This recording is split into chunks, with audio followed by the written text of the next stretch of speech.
Hello, since 2012. Every year, the UN publishes its World Happiness Report.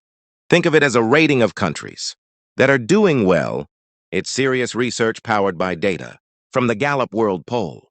They calculate GDP, level of corruption, life expectancy, freedom of speech, and much, much more. This is the 2023 report.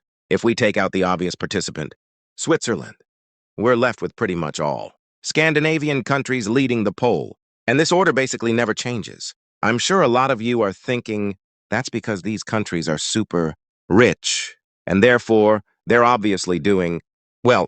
Yes and no. If you look at the GDP of Kuwait, the UAE, and even Singapore, it's a lot higher than what these guys have.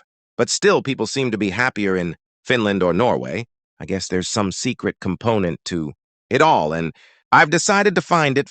Yeah, it's not the happiest country on the list, but it has a serious advantage. It's the only country in the European Union that didn't have a lockdown, which means their way of life didn't change in 2020. Sweden serves as a good reflection of all the Scandinavian countries put together. My plan is to collect some perspective data in Sweden, then extrapolate it to all the other neighboring countries, and finally figure out why it is these guys who are the happiest bunch in the world. Now, deciphering Scandinavian happiness. Lessons from Sweden. Each year, the UN's World Happiness Report sheds light on countries excelling in societal well-being. Scandinavian nations, notably Finland and Norway, consistently top the charts, intriguing observers worldwide. Delving into the Swedish model offers profound insights into the secret to their happiness. Cultural foundations. Central to Swedish contentment is the concept of lagom, encapsulating moderation and balance in all aspects of life. This cultural ethos fosters equality, discourages ostentation, and promotes modesty, creating a harmonious society where individuals feel valued and secure. Work-life dynamics. Sweden's emphasis on work-life balance stands as a cornerstone of its happiness paradigm. Generous social welfare provisions, including universal health care and education, coupled with capped working hours and ample vacation time, prioritize personal well-being over relentless pursuit of economic gain. High taxes fund these social programs, reflecting a societal commitment to collective welfare. Design aesthetic and sustainability.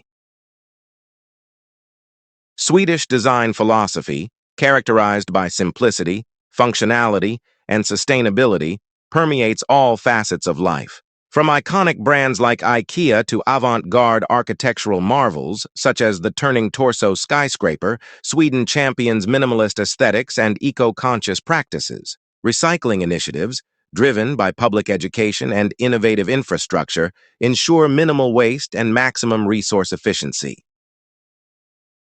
Nature and outdoor pursuits. Despite Sweden's harsh climate, its citizens maintain a deep connection with nature, seeking solace and rejuvenation in the great outdoors. Whether retreating to summer houses or embracing the freedom of allemansrätt, every man's right, which allows public access to nature, Swedes prioritize outdoor recreation as a source of joy and fulfillment. In essence, Sweden's happiness blueprint revolves around equilibrium, equality, and environmental stewardship.